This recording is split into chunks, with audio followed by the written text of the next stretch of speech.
jaké to je řídit Phantom. Rolls-Royce tohle auto nazývá svatyní klidu. A jakkoliv to může znít nadneseně, tak přesně tohleto konkrétní slovní spojení Phantom dokonale vystihuje. Odhlučnění je naprosto dokonalé. Ačkoliv máte pod kapotou 12-válcový motor, nemáte o něm vůbec tušení. Rolls-Royce je samozřejmě absolutně tradiční značkou stavící na svých starých britských hodnotách. A to je patrné nejenom z jeho vzhledu, ale i z zpracování kabiny. Samozřejmě jsou tu špičkové materiály, dokonale zpracované dřevo, které může být upraveno přesně podle vašeho přání. To znamená, že můžete mít intarzi, můžete v ní mít svůj erb nebo třeba vyvrtané město, prostě cokoliv chcete.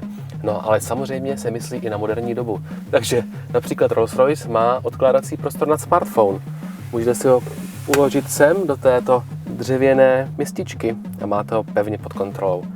A tady pod těmi nádhernými ručičkovými tradičními hodinkami se skrývá jedno překvapení. Šup a otevře se nám navigační systém a menu. Ti, kteří znají BMW, možná poznají, že je to lehce přepracovaná verze systému iDrive. Ale majitel tohohle auta se přece nechce nechat rušit ze svého klidu a proto opět stiskne tlačítko, obrazovka se zasune a on ví, kolik je hodin.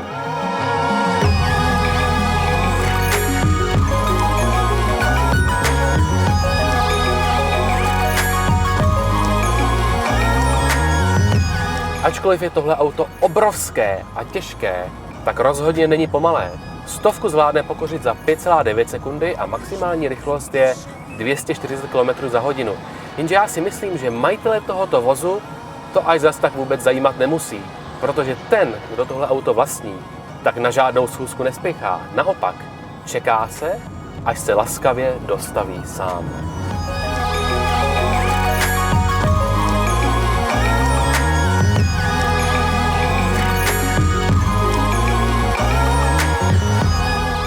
A svědčí o tom i tyto klasické budíky, které máte před sebou. Kromě rychloměru tu totiž není otáčkoměr, ale ukazatel nazvaný Power Reserve, který vám ukazuje v procentech, jak velkou rezervu výkonu ještě máte a kolik ho můžete ze svého 12 válce dostat.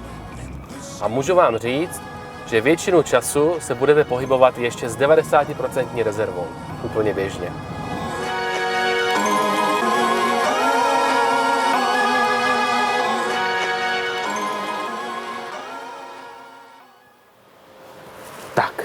Zajel jsem do podzemních garáží, abych vám na malý moment ukázal, jak se na zadních sedadlech bude cítit majitel Phantomu.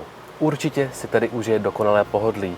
Nemusí totiž dělat vůbec nic, dokonce ani zavírat dveře. Tedy pokud nemá portýra a je někde sám, tak tady stiskne tlačítko door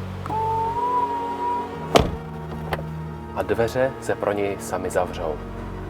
Kdyby se potřebovala upravit třeba do opery, použije toto krásné zrcadlo. Pokud by se například majitel nudil, tak může vytáhnout tento konferenční stoleček a v něm najde obrazovečku zábavního systému. Může na něm přehrávat DVDčko, koukat se na televizi, sledovat, kam jeho řidič právě jede. Pokud si chcete na zadních sedadlech užít trochu té romantiky s dámou, pak vám doporučuji vychladit si k tomu šampaňské, samozřejmě Dom Perignon. Po stisknutí tohoto tlačítka se vysune lednice až na 2 flašky šampaňského. Opravdou lahoutkou je ovšem osvětlení zadních sedadel. Nemáte tu totiž obyčejné lampičky, ale hvězdnou oblohu a tu tvoří až stovky optických vláken, které vytváří iluzi nebe.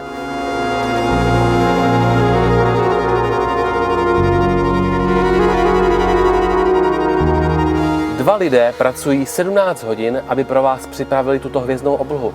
A každá je specifická. Dokonce si můžete zvolit vlastní konstelaci hvězd, která třeba ukazuje, jak nebe vypadalo, když jste se narodili, nebo když se narodilo vaše dítě.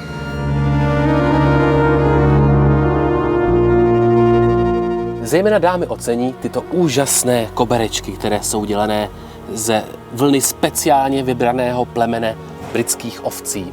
Dámy si prý rádi sundávají své pantoflíčky a holou nohou se nechávají těmito koberečky hladit.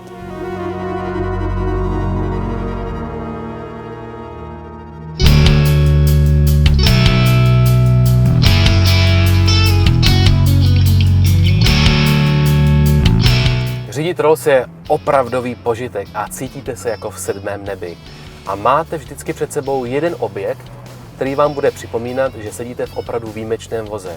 Je to soška Spirit of Ecstasy, která trůní na přídi vašeho vozu a vy jí koukáte na záda a na její roztažená křídla a sledujete, jak se proplétá vzduchem. A to, přátelé, to je neskutečný pocit. Unikátnost Rolls-Royceu vystihuje i slovník, který používá automobilka. Když se vám totiž auto porouchá, neřeknete Rolls-Royce se mi rozbil, ale Britové proto mají speciální výraz. It failed to proceed. Jak šlechtické.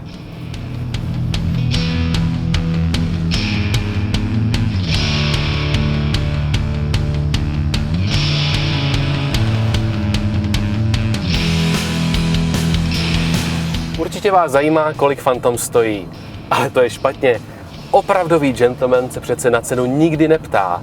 Zvolí si výbavu přesně podle svého přání, vymyslí si spoustu exkluzivních hračiček do svého vozu a pak jen tiše, bez mrknutí oka, podepíše fakturu. Ale pro ty z vás, kteří opravdu mají potřebu přemýšlet nad penězi, tak mám jenom informaci, že na základ potřebujete nějakých 9 nebo 10 milionů korun. Ale potom se mezi fantazii nekladou.